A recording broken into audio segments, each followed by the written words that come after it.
சர்வாதிகாரம் மூலமா கொடுங்கோல் ஆட்சி நடத்தின ஒரு தலைவர் பத்தி தான் இந்த பதிவுல நாம பார்க்க போறோம். மன்னராட்சி, மக்களாட்சி, இறையாட்சி, சர்வாதிகாரம்னு பல வகையான ஆட்சி முறைகள் உலக அரசியல்ல தன்னோட தவிர்க்க முடியாத முத்திரைய பதிச்சிருக்கு. முதல் உலக போருக்கு பின்னாடி பல புதிய அரசியல் சித்தாந்தங்கள் உலக அளவுல தலை தூக்க ஆரம்பிச்சிருக்கு. ஐரோப்பாவில மன்னராட்சி முடிவுக்கு வந்ததால மார்க்சியம், சோசலிசம், கம்யூனிசம், முதலாளித்துவ ஏகாதிபத்தியம்னு முளைச்ச பல சித்தாந்தங்களுக்கு இடையில உருவான இன்னொரு முக்கிய அரசியல் சித்தாந்தம் தான் பாசிசம். இது மாதிரியான ஹிஸ்டரி வீடியோஸ் உங்களுக்கு பிடிக்கும்னா வீடியோக்கு ஒரு லைக் பண்ணிக்கோங்க. பொருளாதார சமத்துவம், வர்க்கமற்ற சமூகம் உருவாக கம்யூனிசம் தன் போராட்டத்தை தொடங்கினப்போ அதுக்கு நேர்மாறான அமைப்பா உருவானதுதான் பாசிசம். சகல அதிகாரங்களையும் கொண்ட ஒரு சர்வாதிகாரியால ஆளப்படுற கடுமையான சட்டங்களையும் கொள்கைகளையும் பாசிசம் கொண்டிருந்துச்சு. இத்தாலியில பிறந்து அங்கேயே இறந்து போன பாசிச கொள்கைகள் இன்னைக்கும் பல நாடுகள்ல மறைமுக அரசியலா தொடர்ந்துட்டு தான் இருக்கு.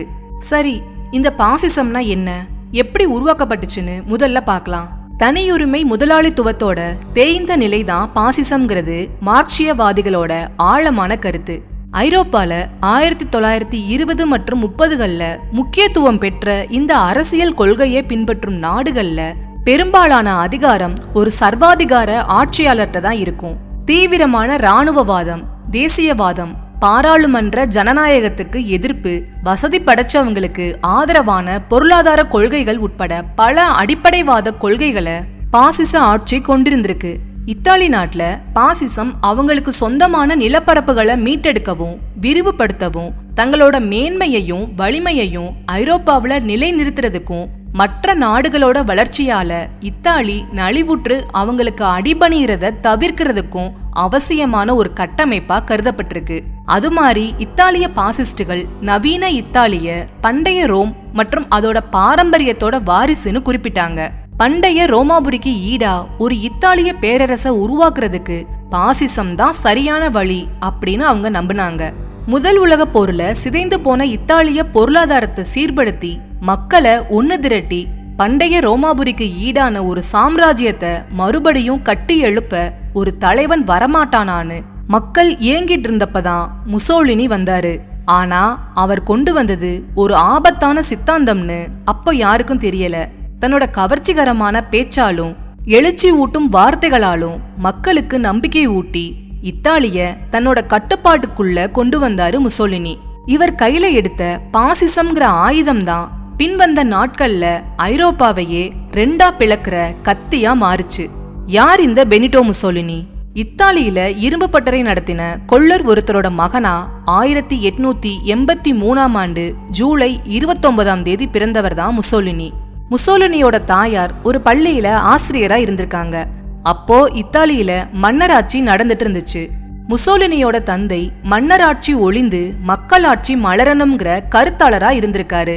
தன்னோட இரும்பு பட்டறைக்கு வர்றவங்க கிட்ட எல்லாம் தவறாம அரசியல் பேசுவாராம் இவரு. இதனால முசோலினிக்கும் அரசியல் ஈடுபாடு இளமை பருவத்துல இயல்பாவே உண்டாயிருக்கு. பெனிட்டோ முசோலினி சின்ன வயசுலேயே ஒரு முரட்டு குழந்தையா இருந்திருக்காரு. ஆணவமான போக்கும் வன்முறை எண்ணங்களும் நிறைஞ்சிருந்த சிறுவனான முசோலினிய அவரோட பெற்றோர்கள் ரொம்பவே ஸ்ட்ரிக்டான கத்தோலிக்க போர்டிங் ஸ்கூல்ல சேர்த்திருக்காங்க.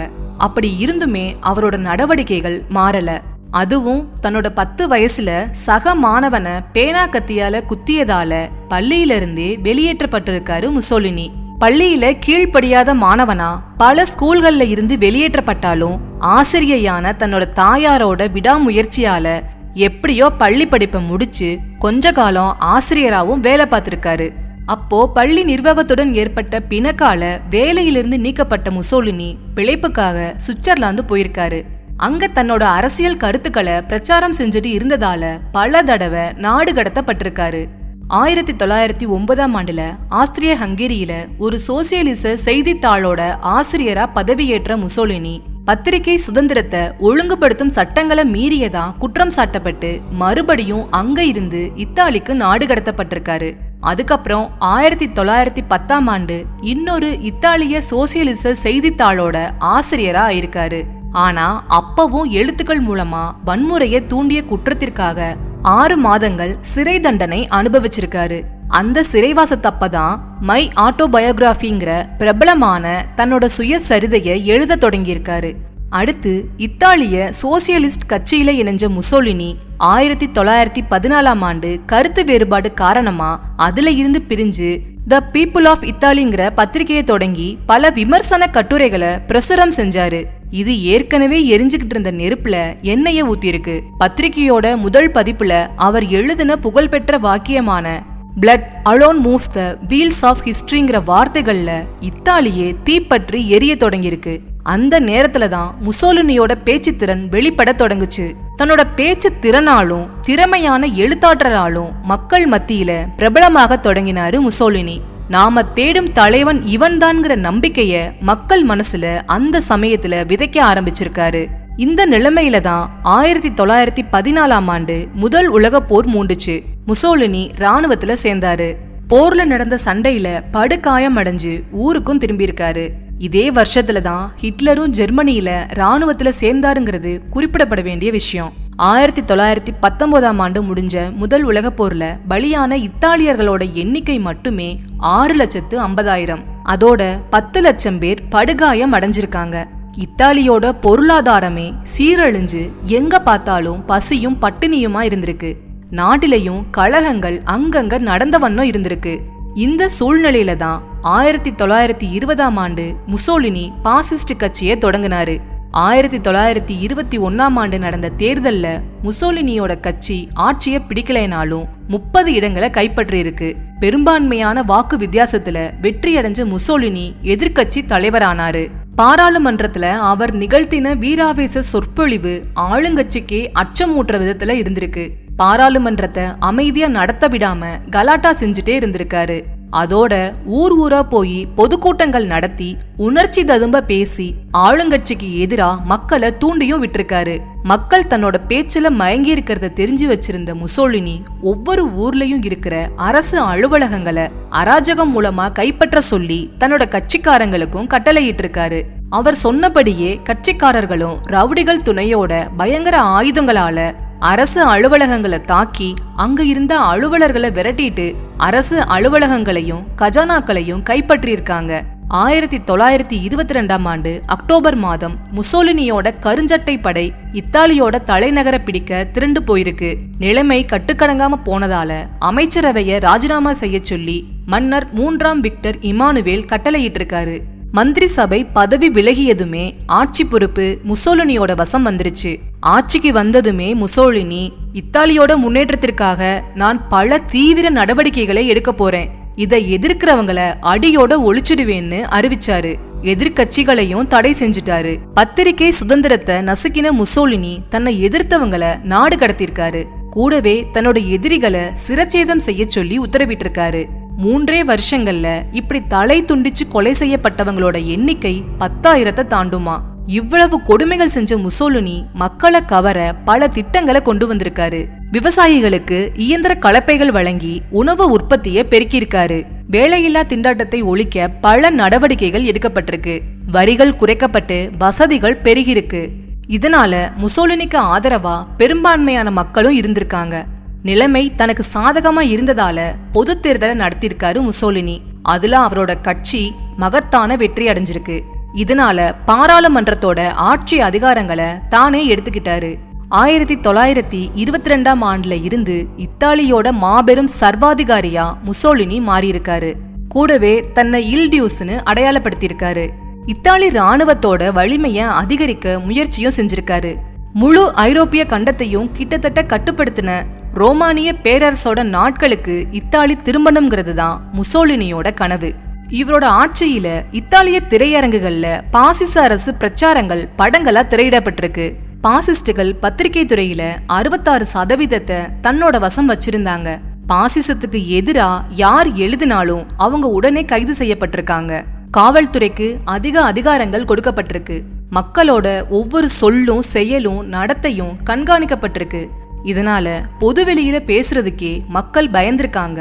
இத்தாலி ஒரு பெரிய ஐரோப்பிய சக்தியா மாறணும்னா முதல்ல பொருளாதாரத்தை சீர்படுத்தணும்னு நினைக்கிற முசோலினி உற்பத்திய தேசியமயமாக்க தீர்மானிக்கிறாரு. இத்தாலியின் லிராவோட மதிப்பை ஏத்தி ஏற்றுமதி விலைய உயர்த்திருக்காரு. இதனால பல தொழில்கள் மற்றும் நிறுவனங்கள் தங்கள் பொருட்களை சந்தைப்படுத்த முடியாம நஷ்டமடைஞ்சு முடங்கியிருக்கு. இதனால நாட்டுல வேலையின்மை உயர்ந்திருக்கு. பாசிச இத்தாலியோட பொருளாதாரம் மிகவுமே பலவீனம் அடைஞ்சிருக்கு. கருத்தியல் கல்வியில அதிக கவனம் செலுத்தின முசோலினி அரசு பாசிச கருத்துக்களின் பலவந்த ஊடுருவல்களை ஆரம்ப பள்ளிகள்ல தொடங்கி பல்கலைக்கழகங்கள் வரைக்கும் கொண்டு போயிருக்கு. இப்படி எல்லா துறைகள்லயுமே பாசிச சர்வாதிகாரம் தன்னோட வெறித்தனத்தை மக்கள் மேல கொட்ட ஆரம்பிச்சிருக்கு. இந்த சூழ்நிலையில தான் 1933 ஜெர்மனியோட ஆட்சியை கைப்பற்றின ஹிட்லர் முசோலினியோட நண்பரானாரு. 1934 வெனிஸ் நகரத்துல முசோலினிய சந்திச்சு பேசியிருக்காரு ஹிட்லர். இதை தொடர்ந்து இத்தாலி ராணுவத்தை பலப்படுத்தவும் ஆயுத தொழிற்சாலைகள் அமைக்கவும் ஹிட்லர் உதவ ஆரம்பிச்சிருக்காரு. 1939 தொடங்கின 2ஆம் உலக போர்ல ஹிட்லரும் முசோலினியும் ஓர் அணியில நின்னு நேச நாடுகளை எதிர்த்தாங்க. முதல்ல இவங்களுக்கு வெற்றி மேல வெற்றி கிடைச்சது. பின்ன போரோட போக்கு மாறி ஹிட்லருக்கும் முசோலினிக்கும் தோல்விகள் ஏற்பட்டுச்சு. அதனால இத்தாலி மக்கள் கிட்ட அவருக்கு செல்வாக்கு குறைய ஆரம்பிச்சிருக்கு. பாசிஸ்ட் கட்சியோட மேலிடம் முசோலினிய பதவி நீக்கம் செஞ்சு வீட்டுக்காவல்ல வச்சிருக்கு.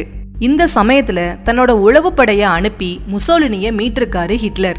முசோலினியும் தனக்கு ஆதரவு அதிகமா இருந்த வடக்கு இத்தாலியில தன் மனைவி மற்றும் காதலியோட போய் ஒரு பொம்மை அரசாங்கத்தை அமைச்சிருக்காரு. அப்போ இத்தாலி இயக்கம்ங்கிற புரட்சி இயக்கம் தோன்றியிருக்கு.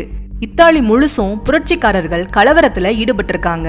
புரட்சிக்காரர்களால தனக்கு ஆபத்து ஏற்படும்ங்கிறத உணர்ந்த முசோலினி தன் மனைவி மற்றும் காதலியோட சுவிட்சர்லாந்திற்கு தப்பிச்சு போக நினைச்சு 2 ராணுவ லாரிகள்ல தன்னோட குடும்பத்தினரை அழைச்சுக்கிட்டு புறப்படுறாரு.